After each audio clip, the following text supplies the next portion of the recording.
C'est beau la régulation émotionnelle, mais peut-être que c'est beau aussi les réactions spontanées, fulgurantes.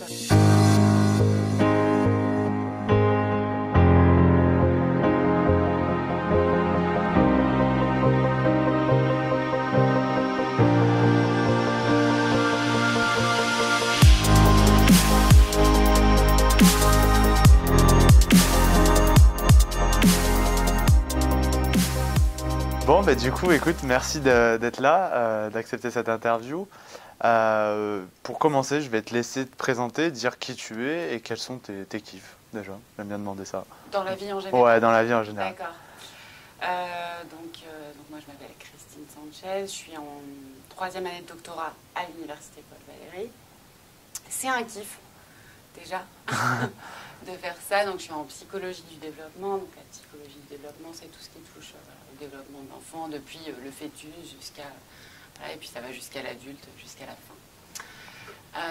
Voilà, donc ça pour moi, c'est déjà c'est une reconversion dans ma vie d'être allée dans la recherche et en psychologie du développement. Donc c'est quelque chose que j'ai mûrement réfléchi et que j'adore. Donc ça tombe bien. Donc ça, voilà, c'est un gros kiff et c'est d'autant plus... c'est important que ça le soit, que ça demande beaucoup d'énergie, de temps, d'investissement. Ouais. Donc voilà, sinon, pour le temps qui me reste, on va dire que ce qui me plaît, enfin moi de manière générale, je suis toujours friande de culture, de littérature, D'apprentissage. d'art, de musique, ouais, d'apprentissage constant. J'ai un rapport à la connaissance qui fait que j'adore ça. Ok. Voilà. Bon, mais génial. Voilà. Et puis j'ai des enfants, donc forcément, ça c'est un kiff. Ouais. Peut-être pas tous les jours, mais non, je rigole. Pas à toute heure de la journée, mais globalement, on va dire que je me régale. Voilà. Bon, super, ben, merci. Donc toi, tu fais de la recherche. Tu m'as dit donc sur l'enfant à haut potentiel. Est-ce que tu peux nous expliquer rapidement, enfin synthétiquement, pour que les gens qui vont voir cette vidéo comprennent ce que c'est en fait? Ce que c'est qu'un enfant à haut potentiel. Alors c'est vrai que déjà je suis ravie que tu me donnes la parole là-dessus parce que c'est un sujet qui est largement médiatisé aujourd'hui, mais pas forcément comme il faut. C'est-à-dire en se fondant sur des données factuelles, scientifiques, qui ont déjà quand même été largement recueillies sur le sujet, même s'il en manque beaucoup, et c'est pour ça que je fais une thèse là-dessus. Que tu bosses là-dessus. Parce que si j'ai pas ma pierre à apporter, ça ne sert pas à grand-chose, mais bon, voilà, ça c'est... il y a toujours quelque chose à apporter de toute façon. Alors après, l'enfant à haut potentiel intellectuel, c'est un enfant qui a un développement clairement accéléré. Il est clairement en avance très très tôt en fait dans son développement. On voit, c'est-à-dire que sur des études qui étudient le tout petit bébé a posteriori, comment il s'est développé, on voit que l'enfant il a dès les premiers mois en fait et même dès les premiers jours un développement différencié. Par exemple, c'est un nouveau-né qui va tout de suite choper les rythmes circadiens, donc le jour, la nuit, etc. Et puis, bon, par contre, ça ne dure pas parce qu'en général, après, ils ont un petit sommeil. Donc voilà, pour ceux qui ont des enfants HPI et qui se réjouissent, il ne faut pas s'emballer. Ouais. Le sommeil de HPI est un sommeil plutôt compliqué parce que plutôt raccourci, en fait, ils ont moins besoin de sommeil. Et puis voilà, il y a beaucoup de rêves, beaucoup de cauchemars, une manière différente de dormir. Et après, dans le développement, ça se voit très tôt sur l'acquisition du langage oral notamment, alors qui n'est pas toujours un critère, évidemment, selon le milieu de développement, selon comment l'enfant va être stimulé. Parce qu'il va y avoir en fait l'environnement qui va aussi jouer un rôle important. C'est essentiel, c'est-à-dire qu'on n'a pas de... Il faut défaire un peu cette idée d'une croyance qui serait de l'ordre du tout génétique, en fait. Bien sûr qu'on arrive pré-câblé dans la vie, de la même manière qu'on arrive avec la possibilité de devenir grand, ou de devenir musclé, ou petit. Voilà, on arrive avec tout un tas de caractéristiques et au niveau, on va dire, du cerveau, c'est pareil. On arrive pré-câblé dans la vie, mais après, qu'est-ce qui fait Il y a un énorme pouvoir de l'éducabilité de l'être et de l'enfant. Et en plus, c'est très plastique dans les premières années. Donc, c'est ce qu'on va lui donner, ce qu'on va nourrir qui va faire qu'on va permettre à ce développement d'exister. Et pour les enfants HPI, à ce développement qui est effectivement étonnamment accéléré. Donc, c'est des enfants qui disent leurs premiers mots très très tôt, qui vont à 2 ans formuler des phrases parfaites, conjuguées, etc. Voilà, ils vendent un peu du rêve de ce point de vue-là, mais après, il y a tout un tas d'autres paramètres au niveau de la logique qui se manifestent. Et en fait, moi j'ai tendance à dire que c'est un peu c'est pas un super enfant, c'est pas un super pouvoir, quoi. C'est pas un super pouvoir, mais en même temps, c'est quand même une super belle capacité. Donc c'est vrai que j'aime pas trop la tendance qu'on a à pathologiser les choses, parce qu'on n'est pas sur un trouble développemental, en fait. Hein. On est sur un développement atypique, ouais. différent. Okay. Voilà, et différent au sens positif du terme, plutôt. Donc après, c'est plus dans le rapport à l'école, etc., que ça peut être plus compliqué, parce que comme ils vont vite, c'est des enfants qui peuvent s'ennuyer. Et un enfant qui s'ennuie, peu importe son développement d'ailleurs, c'est pas très agréable de s'ennuyer. Nous aussi, on n'aime pas toujours ça. Ouais. Et justement, quand tu vas un peu plus loin, on en avait parlé avant cette interview, tu m'avais parlé d'une motivation d'apprentissage qu'il fallait stimuler différemment, et surtout que tu cherchais en fait le lien même après ce qui pouvait se faire entre la motivation de l'apprentissage que tu avais chez un haut potentiel et que ça pouvait aussi se dupliquer chez un enfant classique, enfin plus classique. Est-ce que tu peux en parler? Effectivement, je pense que en fait, pour moi, c'est pas du tout une porte d'entrée élitiste, l'enfant au potentiel intellectuel. Au contraire, c'est comme il a toutes ces caractéristiques qui sont exacerbées, même par exemple au niveau de la sensorialité, où on voit qu'il y a une hypersensibilité, une hypersensorialité. Il va très tôt mettre ses mains sur ses oreilles parce que le bruit, il ne supporte pas, etc. Et c'est des caractéristiques qu'on va retrouver par exemple chez des enfants qui ont un trouble du spectre autistique assez régulièrement. Donc en fait, il y a plein de caractéristiques qui sont très exacerbées chez lui et qui font que c'est comprendre son fonctionnement exacerbé, c'est comprendre du coup des particularités qui peuvent être exacerbées chez tous les enfants. En fait. Okay. Donc c'est pour ça cette porte d'entrée. Après, sur la motivation, je ne sais pas si elle doit être différente. Moi, comme je suis plutôt spécialisée sur le sujet, je sais que c'est des enfants qui ont besoin d'énormément de sens dans l'apprentissage.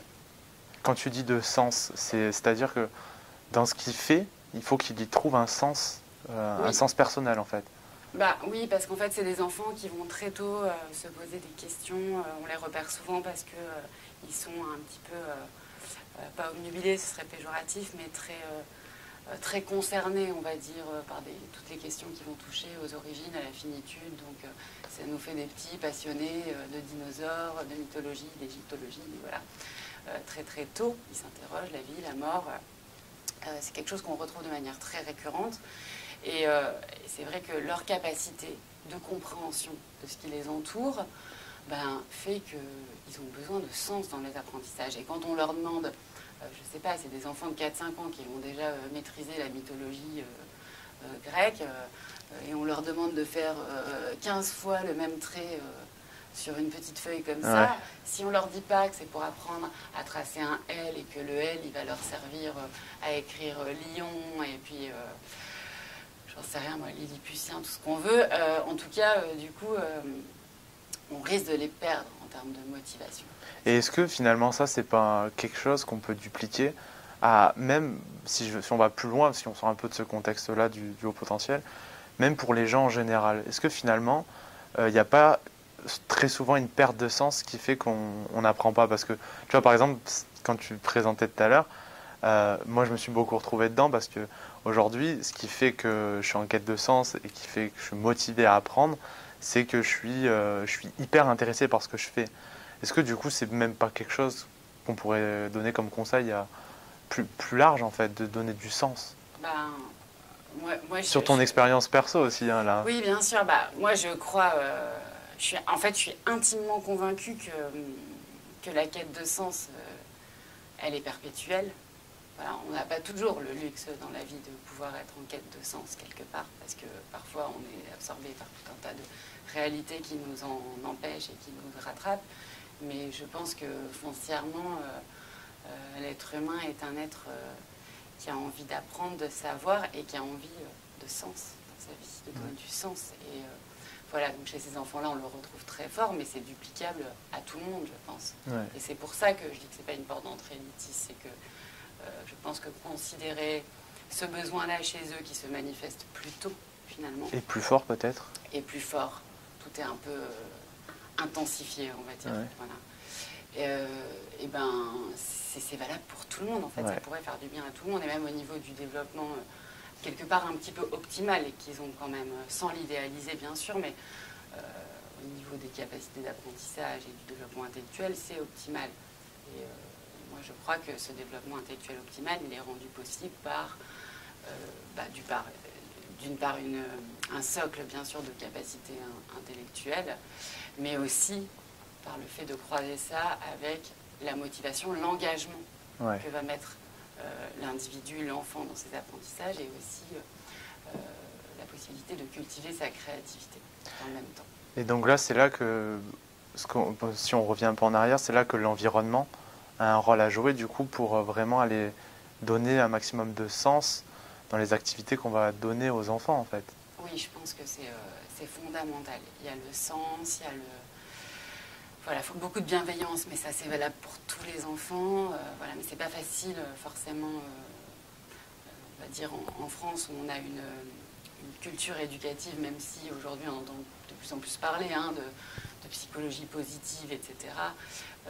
On a quand même une culture de l'éducation qui est encore assez autoritaire. Ça fait pas longtemps que la loi sur la fessée est passée. Voilà, du coup, c'est ancré chez nous et ça prend du temps parce qu'on a été élevé d'une certaine façon et on ne peut pas tout déconstruire pour ses enfants d'un coup. Ça va prendre du temps.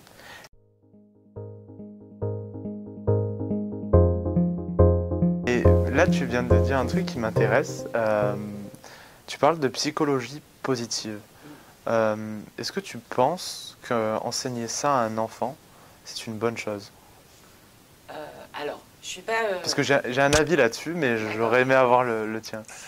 Moi, je ne suis pas spécialisée sur la psychologie positive et par contre, je travaille un petit peu sur la fatigue parentale, etc. Et voilà, je suis nuancée sur la psychologie positive dans le sens où bien sûr que la bienveillance c'est une nécessité et c'est pas l'idée d'être dans un monde de bisounours. D'ailleurs, je déteste un peu cette expression parce que ça veut dire quoi un monde de bisounours? Ça veut dire qu'il ne faut pas être bienveillant dans la vie. Aussi, moi, j'espère, je rêve d'un monde où tout le monde serait bienveillant, évidemment. Donc si, ça me paraît fondamental et cette voie-là que la psychologie positive amène, elle est fondamentale, de dire qu'il ne faut pas crier sur un enfant et tout. Il ne faut pas. Après...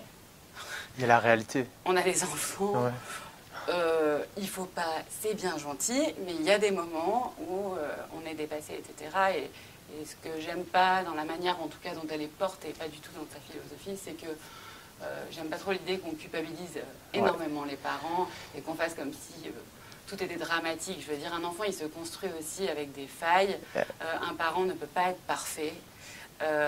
Et il va aussi se construire en opposition avec les imperfections de son parent. J'aime beaucoup ce que tu dis, en fait, parce que j'ai eu des points de vue confrontants avec certaines personnes. On me disait, la psychologie positive, c'est top. Mais en fait, je crois aussi que un enfant doit être frustré d'une certaine manière. En tout cas, avoir une petite dose de frustration, parce que la vie va lui donner de la frustration à un moment ou à un autre. Et si on ne prépare pas aussi quelqu'un à la frustration, je pense qu'il peut tomber de haut à un moment donné. Et je trouve que c'est de dire que tout est beau, tout est rose, comme tu dis, c'est bien d'apporter la bienveillance, mais il y a un moment où il faut aussi voir, comme tu dis, les failles qu'il peut y avoir, que ce soit chez tes parents ou même en soi, pour pouvoir grandir et évoluer, parce que la vie, c'est pas fait juste de choses positives. Enfin, je veux dire, penser tout positivement, comme des fois on nous l'emmène dans la psychologie positive, non, en fait, il y a des fois, c'est pas cool. Et presque, ça, je pense, en tout cas c'est ma pensée, que des fois la psychologie positive peut couper des émotions, en fait. C'est-à-dire que j'entends ce que tu dis, parce que il y a un côté hyper contrôlant. C'est-à-dire que c'est beau. Comme si je devais tout penser bien, en fait. C'est ça qui me dérange, moi, en tout cas. C'est beau, la régulation émotionnelle. Mais peut-être que c'est beau aussi les réactions spontanées, fulgurantes qu'on va avoir. Et que c'est nécessaire aussi. Et que c'est nécessaire. Et donc peut-être que si le message de la psychologie positive, c'est dire il pleure, il hurle, je lui dis vas-y, exprime ta colère, why not? Ça me paraît très cohérent. Après, voilà, c'est plus cette injonction à être un peu dans la perfection, mais la perfection, c'est le contrôle. C'est pas de lâcher de prise. Et je suis pas sûre que le bonheur, il soit toujours dans le contrôle. En fait. Je pense qu'au contraire, et d'ailleurs, les enfants HPI, mais tous les enfants, ils ont besoin de lâcher prise. Ils ont besoin énormément, je pense. Et puis il y a un truc, sur ce que je rebondis sur ce que tu disais sur la frustration de l'enfant. Alors c'est vrai qu'en France, on a très fort cette idée qu'il faut frustrer l'enfant. Et je ne sais pas s'il faut frustrer l'enfant. Évidemment qu'il faut frustrer. Dans une certaine mesure, en tout cas, moi je disais. De toute façon, là, ils sont bien frustrés. Avec le Covid, ça, c'est pas un problème. Cette année, ils ont été bien frustrés, nous aussi. Bon, la frustration, c'est quelque chose qui, de toute façon, survient sans arrêt dans la vie. On se construit dans la frustration, avec, malgré elle. Je pense que c'est une question de dosage. Voilà, c'est ça, exactement. C'était vraiment ça ce que je voulais dire. C'est pas dans l'excès. C'est-à-dire que, oui, tu as raison. C'est-à-dire que comme sur l'apprentissage, en fait, de la même manière que quand peu importe qu'il soit HPI ou non, si on donne un apprentissage à un enfant, il faut qu'il soit suffisamment complexe pour susciter sa motivation par rapport à son propre niveau. S'il est trop complexe, on le perd. Si la frustration, elle est trop forte, on va perdre la capacité d'apprendre à l'enfant à réguler cette frustration. Et en plus, ils sont soumis, nos enfants, je suis désolée, souvent on entend aujourd'hui, oh là là, ces enfants qui se roulent par terre dans les magasins. Évidemment qu'ils se roulent par terre dans les magasins. Je veux dire, on arrive à la caisse avec ces gamins, il y a des bonbons partout, il y a des jouets partout. La frustration, elle est permanente, déjà. Tout est fait, en tout cas, pour la créer. Autre sujet, pour continuer dans le sujet, tu m'avais parlé de l'engagement, de la notion d'engagement chez l'enfant au potentiel. Comment ça se matérialise, en fait, cet engagement ? Cet engagement, c'est la volonté d'aller dans la tâche. C'est vraiment la volonté d'aller apprendre. On peut aussi appeler ça la volition. Je pense que c'est pas mal utilisé plus dans le travail.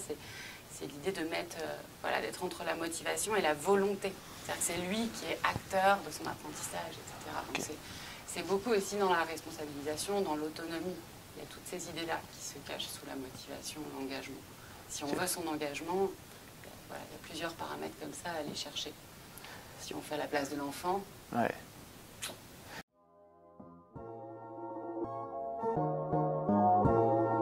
Mais finalement, c'est presque des choses qu'on retrouve. En fait, c'est dans l'éducation alternative. Quand on parle d'école alternative, il y a quand même, on retrouve ce genre d'idée d'autonomiser au maximum l'enfant et de stimuler au maximum sa créativité finalement. Qu'est-ce que tu en penses de ça, toi ? Alors, je vais répondre en deux temps. Je vais répondre sur l'autonomie déjà, parce que souvent, école alternative, on entend Montessori, et c'est vrai que la pédagogie Montessori encourage beaucoup l'autonomie, peut-être parfois trop. C'est-à-dire que, je trouve que c'est une très belle pédagogie, mais elle est très datée. Donc il faut faire attention, il faut voir comment on se l'approprie aujourd'hui. Aujourd'hui, on a tout un tas de données, que ce soit dans les neurosciences ou dans la psychologie, pour savoir faire preuve de prudence dans la manière d'aborder chaque tâche de manière différenciée. Tous les apprentissages ne se ressemblent pas, on n'apprend pas les mathématiques comme on apprend le français. On peut pas... je ne critique pas cette pédagogie a priori, je dis juste qu'il faut y aller avec précaution, qu'effectivement elle encourage l'autonomie et que c'est très bon, mais l'autonomie, c'est pas la liberté à tout prix, en fait, il ne faut pas confondre. L'autonomie, justement, c'est donner la possibilité à l'enfant de réaliser tout seul quelque chose qu'il peut réaliser tout seul. Voilà, mais il va falloir le guider, il va falloir l'orienter. L'enfant ne va pas forcément aller Sinon, équilibrer ses apprentissages, parce que c'est ça, sinon on va avoir des enfants qui se développent. En plus, ça c'est très très fort chez les HPI, parce que du coup, le développement est très intuitif, donc on va les voir de manière fulgurante acquérir des compétences dans un domaine, et puis délaisser tous les autres. Donc, dans ces cas-là, on va dire qu'une liberté absolue dans l'apprentissage, moi, je ne serais pas favorable, je pense que c'est risqué. Ouais. Voilà. Et finalement, on en revient presque à la notion d'un petit peu de frustration qu'on disait tout à l'heure. En fait, on doit redonner un cadre pour pouvoir faire en sorte que le développement soit plus équilibré. Ouais, c'est ça. Après, la bienveillance n'empêche pas du tout le cadre. Et Exactement. le cadre est une forme de bienveillance. Le cadre sécurise l'enfant. Mais la psychologie positive ne refuse pas le cadre. Mais c'est vrai qu'elle insiste sur cette notion de sécurité. Et moi, je suis d'accord. Il faut un cadre sécurisant. Les limites sont sécurisantes pour un enfant. C'est pour ça qu'il va si loin pour aller les chercher. D'accord. C'est un peu le... Mais tu vois, ce que tu dis, finalement, ce qui est hallucinant, c'est que tu le retrouves même beaucoup plus tard dans une entreprise. Tu as l'impression, enfin moi en tout cas, aujourd'hui, où je suis amené à manager, tu le vois, il y a des gens qui ont besoin de beaucoup plus de cadres. Ça n'empêche pas que pour les développer, tu dois les stimuler, etc. Mais c'est marrant, tu retrouves presque, tu as l'impression de retourner un peu dans une cour de récré, bon je vais grossir le truc, où tu as vraiment des gens qui n'ont pas besoin que tu sois derrière eux, etc. Et puis tu en as, et tu as beaucoup plus besoin de les encadrer pour pouvoir les faire avancer. Donc, c'est vrai que de toute façon, je pense que voilà, on est un peu des enfants à toute tout notre âge. vie, dans le sens où on est des êtres apprenants. Et l'enfance, c'est pour ça que c'est si intéressant, à mon sens, de s'intéresser d'abord à mieux encadrer l'enfance. C'est que tout ce qu'on va donner là, c'est pour toute la vie. En fait, c'est des clés. Et l'idée du cadre, tu vois, c'est de l'agrandir, ce cadre, petit à petit, de plus en plus. Et c'est là qu'on donne de l'autonomie. Ouais. C'est-à-dire qu'on sécurise et le cadre s'élargit. Et puis...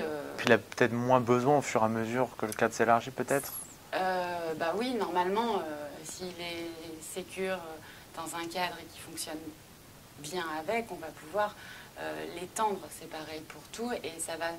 tu parlais d'entreprise tout à l'heure, du coup, je rebondis sur ta question sur la créativité au départ. Je pense que la créativité, c'est fondamental pour ça. Ça va complètement avec. Il faut développer cette créativité. Après, quand tu parlais de la créativité dans le cadre des pédagogies alternatives, moi, je ne suis pas la seule. D'ailleurs, je prends modèle sur des pairs qui ont fait ça très bien, de réfléchir sur les modèles de la créativité. La créativité, on voit qu'il y a deux formes essentiellement de créativité. Il y a une créativité qui est convergente, ce qu'on appelle la pensée convergente. Donc là, c'est une pensée synthétique, en fait. Okay. On réunit plein d'idées et on aboutit sur... Entonnoir. Voilà, on est en entonnoir. Okay. C'est un peu ce que fait l'école. C'est ce qu'apprend l'école, c'est ce qu'on apprend d'ailleurs jusque très tard dans sa vie universitaire ou quoi, quand on fait des dissertations, etc. Ouais. On va apprendre à synthétiser. On connaît tous thèse, antithèse, synthèse, synthèse, ça dépend si on a réussi. Et la conclusion cette troisième qui va bien. partie. Voilà. Mais ça, c'est qu'une des formes de créativité. Et ce que travaillent les pédagogies alternatives et qui, à mon sens, est tout à fait fondamentale et essentielle pour plus tard dans le monde du travail, c'est en revanche la créativité qui est divergente. Donc je pars de rien ou d'une petite chose et je vais créer tout un tas de choses. Donc c'est là qu'on entend parfois parler d'arborescence, mais c'est un peu cette idée-là. On va dans tous les sens. Ouais. Et ça va générer tout un tas d'idées. Après, on choisit. Ouais. Mais cette pensée-là, donc la pensée divergente, c'est vrai qu'à l'école, alors je précise du coup que je ne jette pas du tout la faute aux professeurs parce que j'ai travaillé avec plein d'enseignants formidables, très investis et tout. Après, ils font ce qu'ils peuvent avec les moyens qu'ils ont, les classes qu'ils ont aujourd'hui, etc. Mais voilà, c'est que dans la formation et dans notre culture, c'est pas forcément un mode de pensée auquel on laisse sa place dans les pédagogies traditionnelles. Ouais. On a besoin, ils sont beaucoup dans les classes, on a besoin qu'ils rentrent dans le moule et on en fait de parfaits exécutants. Ouais. C'est ce qui fait qu'on a des élèves très brillants, y compris chez les HPI, et peut-être notamment d'ailleurs, qui arrivent derrière sur le marché du travail avec leurs diplômes, leurs grandes écoles, leur machin, et puis ils arrivent et puis ils ne sont pas du tout créatifs. Ouais. Donc après, pour l'évolution dans le monde de l'entreprise, ben, c'est compliqué. On a de parfaits exécutants. Donc, et puis sans plaisir, quoi, ouais. sans épanouissement. Bah oui, clairement, parce que c'est quand même c'est hyper important que de créer, que de matérialiser sa pensée par la créativité. Je trouve surtout quand on a plein d'idées. Enfin, moi, je vois là en entreprise, on a la chance de travailler dans un cadre où on peut exprimer ses idées. Enfin, moi, je sais que j'ai tout le temps plein d'idées, mais par contre, je trouve que dans ce que tu as dit, l'intérêt, c'est de mutualiser en fait ces deux formes de créativité. Parce que quand tu as plein d'idées, il y a un moment, il va falloir se dire, ok, bon, j'en prends une, j'en prends deux, et puis là, il va falloir commencer à repenser un petit peu en arborescence pour pouvoir matérialiser cette idée, parce que sinon, on peut partir un peu dans tous les sens. Enfin, moi, en tout cas, je parle dans un cadre entreprise, et là, plus faire avancer. Donc, je trouve que, en fait, par rapport à ce que tu dis, moi, je connaissais pas en fait ces deux formes de créativité, donc, en tout cas, comme tu l'as évoqué. Je trouve que c'est vraiment intéressant de pouvoir se dire, je pars un peu dans tous les sens, et puis derrière, après, je cadre, je canalise, et je fais avancer. Parce que la créativité, c'est bien, mais je trouve que, en tout cas pour la confiance en soi, derrière, être capable de développer une idée jusqu'au bout, c'est aussi ça qui va derrière donner la confiance et se dire que ben, cette créativité-là, elle sert et elle a un bon côté. Si on part un petit peu dans tous les sens sans cadrer derrière et sans derrière mettre de l'action, j'aime bien dire mettre de l'action et aller au bout des choses, peut-être que ça peut rester au stade de beaucoup embryonnaire et pas avancer. Voilà. Oui, ça peut rester au stade de beaucoup d'idées qui n'aboutissent pas. Et d'ailleurs, on retrouve dans des populations d'adultes beaucoup en fait d'avoir soit un profil, soit l'autre. Et c'est dommage que ce soit aussi manichéen. Il faudrait vraiment cultiver effectivement le développement conjoint de ces deux formes de créativité, même si je pense qu'on a forcément plus une affinité. Oui, bien sûr. Avec l'une et l'autre, même si, bon, au début, moi, après, je travaille essentiellement là-dessus. C'est-à-dire que nous, on a fait un programme d'art dans les écoles qui cible ça. C'est-à-dire que l'idée, c'est d'aller...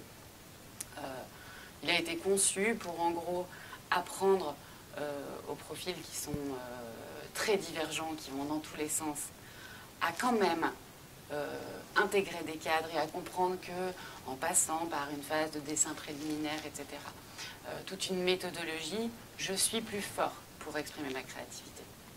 C'est dans cette notion-là que c'est intéressant. Voilà. Ou alors, si tu es dans le cadre de l'entreprise ou d'un projet, c'est de s'entourer de gens qui sont capables aussi derrière de te cadrer et peut-être d'avoir une pensée un peu différente de la tienne pour pouvoir aller au bout des choses. Enfin, j'aime beaucoup cette idée aussi de pluralité de pensée, de caractère qui permettent d'avancer dans le même sens. Oui, c'est assez complémentaire en fait. C'est des profils qui sont très complémentaires. Donc effectivement, après, je ne suis pas spécialisée de ça dans l'entreprise, mais ça me paraît plein de bon sens de considérer qu'en associant des profils qui vont être plutôt d'un ou de l'autre côté, on va avoir quelque chose de très abouti et du coup avec des belles idées, quoi. Ouais. Bien sûr.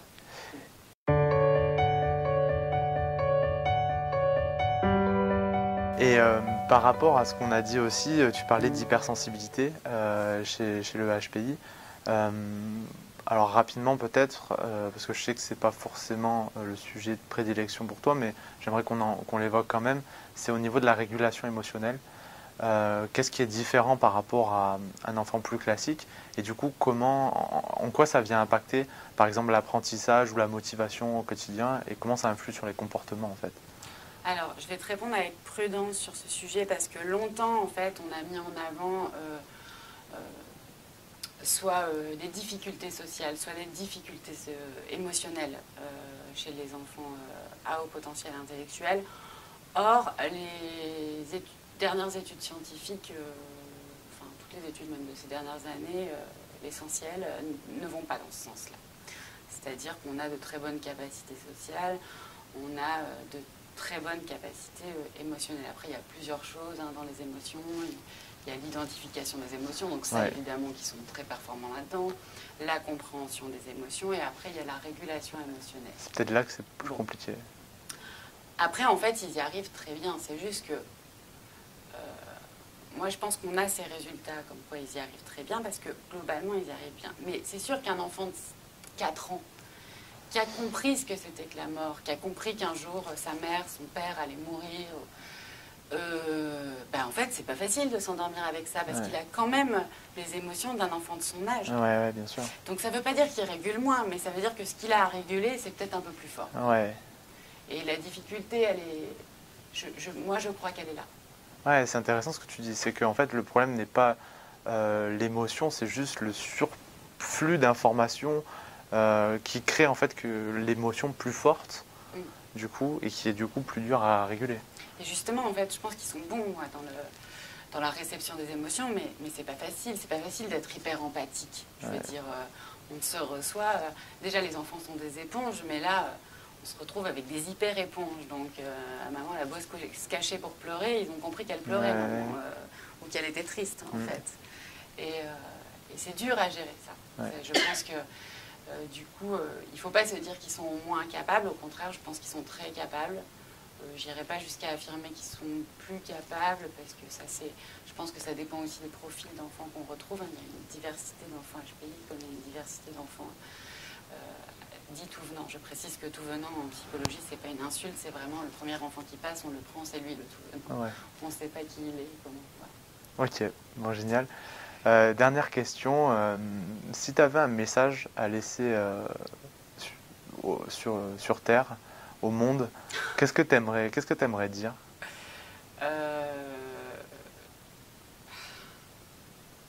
que tu aimerais qu'on retienne? Plein de choses. Vas-y. Non, je ne me pense pas bien placée pour envoyer un message au monde du tout. Je pense que si je reste sur mon sujet, en tout cas, je vais dire qu'il faut faire preuve de prudence et que l'important, c'est d'accueillir toutes les différences avec beaucoup de bienveillance et en allant chercher les connaissances pour ne pas risquer en fait, d'avoir des comportements qui seraient inadaptés. Après, sur l'état du monde aujourd'hui, voilà, on est tous un peu dépité, mais en même temps, il y a plein de fois dans l'histoire de l'humanité qu'on a eu de quoi être vraiment dépité, sur le siècle dernier, etc. Donc, si on est positif, moi, je pense qu'on a une immense marge de manœuvre, déjà avec les enfants, mais aussi avec les adultes. Je pense qu'il y a tellement à faire pour que ça aille mieux, parce qu'il y a tellement de choses qui ne sont pas faites. Donc, soit on pleure parce qu'elles n'ont pas été faites, soit on se dit que c'est énorme la marge de progression qu'on a. Et on se responsabilise là-dessus et on agit. Et on peut faire avancer le monde, chacun humblement, en posant notre petite pierre à notre petit niveau. Et dans les écoles, notamment à la maison, il y a de la marge avec les enfants pour en faire des êtres peut-être plus heureux, plus respectueux des femmes, des hommes. Et un peu passionné aussi peut-être. Parce que je crois que la passion, ça te... Plus épanoui, ouais. Ok, super. Je pense que c'est possible. En tout cas, merci beaucoup du coup de m'avoir donné la parole parce que je pense que... c'est avec plaisir. Est-ce que tu voudrais qu'on te... Où est-ce qu'on peut te retrouver je sais pas si tu as des réseaux, si on peut suivre peut-être tes recherches. Je sais pas si tu as un message à laisser. Alors, j'ai pas spécialement encore de portail où je mets tout parce que je suis en pleine la dynamique de publication de mes études en cours, donc j'attends avant de communiquer les résultats, qu'elles soient déjà publiées dans les revues. Après, j'ai un réseau LinkedIn sur lequel on peut me trouver, on peut trouver mon adresse, je suis au laboratoire Epsilon de l'université Paul Valéry Montpellier 3, donc on peut me trouver par ce biais-là sans problème et je suis toujours... assez volontaire pour parler des sujets que je maîtrise bien sûr. Et qui te passionnent en plus. Et qui me passionnent. Ok, super. Merci beaucoup. Merci. Salut à toi, j'espère que cette vidéo t'aura plu. Si c'est le cas, tu peux continuer à me suivre en t'abonnant à ma chaîne YouTube et en cliquant sur le petit bouton en bas à droite de la vidéo s'abonner. Je te partagerai régulièrement du contenu de ce genre avec des interviews de sportifs de haut niveau, de gens spécialisés dans le développement personnel mais aussi des entrepreneurs à succès. Autrement, je t'ai aussi mis dans la description de la vidéo juste en dessous 2 liens de téléchargement complètement gratuits de mes livres blancs. Le premier s'appelle les 12 choses à mettre en place pour sortir d'une difficulté. Et le deuxième, c'est les 15 clés à mettre en place pour atteindre n'importe quel objectif. Ces livres blancs, je les ai écrits avec mon expérience d'intervieweur, mais aussi sur mes formations métiers. J'espère que ça te plaira et j'espère te retrouver très prochainement. Bye bye!